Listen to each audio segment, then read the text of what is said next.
Togo, le chant du cygne ou la cacophonie d'un régime en pleine décadence. Le Togo, notre pays, s'illustre chaque jour dans des bizarreries qui démontrent à n'en point douter que nous sommes en plein dans la décadence, sinon dans la déchéance. Pire, ne serions-nous pas en train de vivre en live le chant du cygne, puisqu'il est facile à n'importe qui de se rendre compte aujourd'hui que les dirigeants de notre pays donnent dans du spectacle qui n'honore personne. Regardez l'agir de nos dirigeants depuis la survenue de cette constitution dite de la Ve République. N'est-ce pas que cela détonne, au point qu'on est tenté de dire que nous assistons indubitablement au déclin du régime RPT uni, totalement à bout de souffle. Ce régime s'empêtre dans des traquenards qu'il croit dresser sur le chemin de ses adversaires politiques. Les faits ne trompent pas. Ils sont en train de traduire et de fixer les actes dans le temps. C'est malheureusement le constat que font les Togolais avec le régime RPT uni qui, manifestement, a perdu le sens de la logique, du droit et de la bienséance. Tout va à la renverse avec ce régime qui se mue dans l'ostracisme et la déshumanisation du peuple pourtant souverain. L'observateur avisé a l'impression que tout vacille au sommet de l'État, dont les actes et décisions ressemblent fort à du pilotage à vue au relent solitaire d'un groupe d'individus qui ne sait plus quoi faire après des décennies de gouvernance autocratique. Comment se fait-il que le président de la République, chef de l'État, grand maître de l'ordre national, selon l'article 2 de la loi numéro 61-35 de septembre 1961, instituant l'ordre national du mono, puisse-t-il se faire décorer par un tiers qui n'en a ni l'étoffe, ni le pouvoir? C'est de droit que le président de la République, une fois investi, devient automatiquement grand ordonnateur de l'ordre national et le grand chancelier devra lui faire arborer l'écharpe de grand croix et ensuite lui passer le grand collier au cou, signe de l'incarnation de l'unité nationale.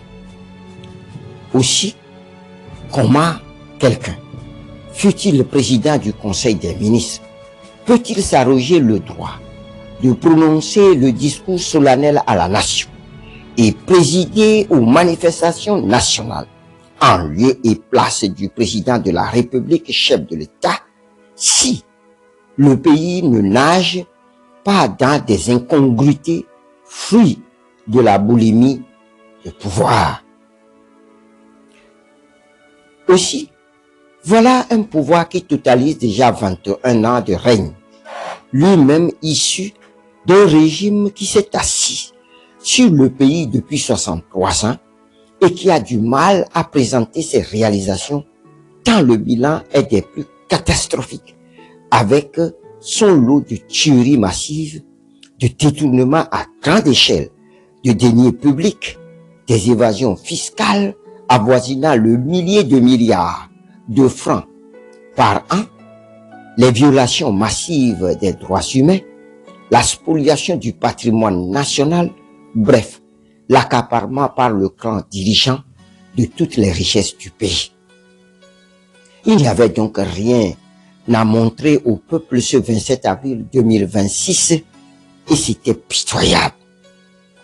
La faillite du système RPT uni est des plus cinglantes puisqu'au Togo, les populations se partagent de l'eau rancie et boueuse avec les bœufs et aussi avec un délestage sévère après 66 ans d'indépendance, tandis que des sommes astronomiques sont découvertes dans les maisons des apparatchiks du régime.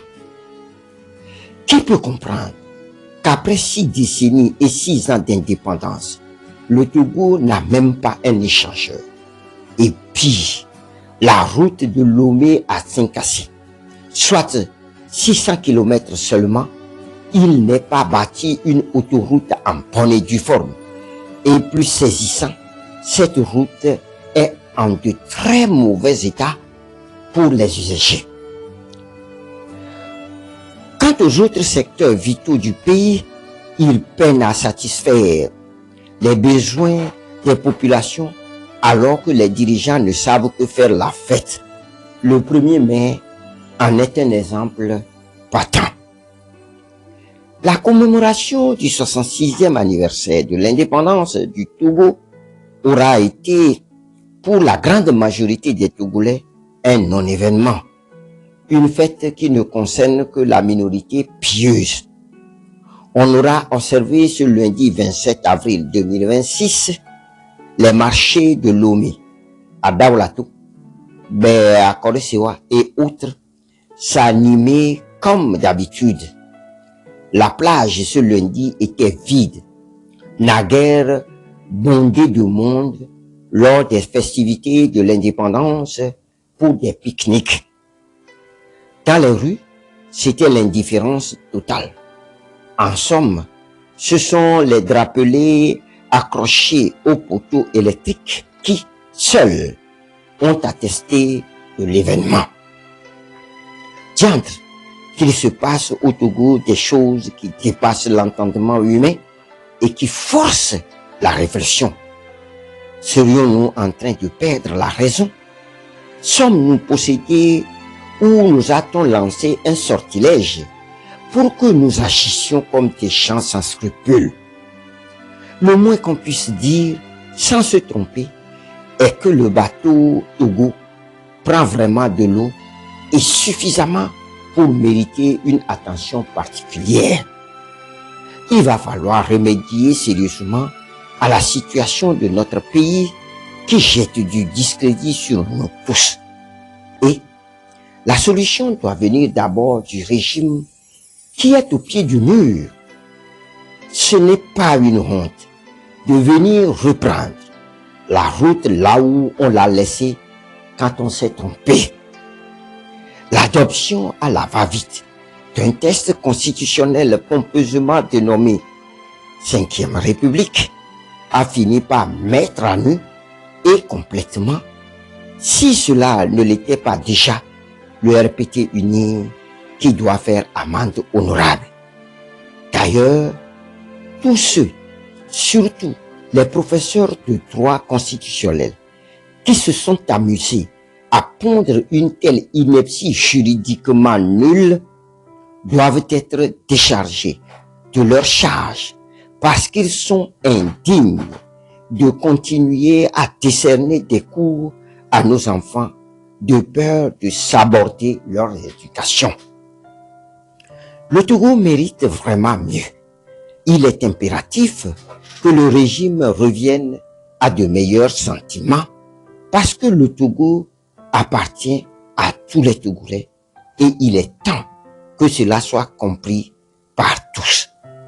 La nuit est longue, mais le jour vient immanquablement. Francis Pedro Amojo, le 8 mai 2026.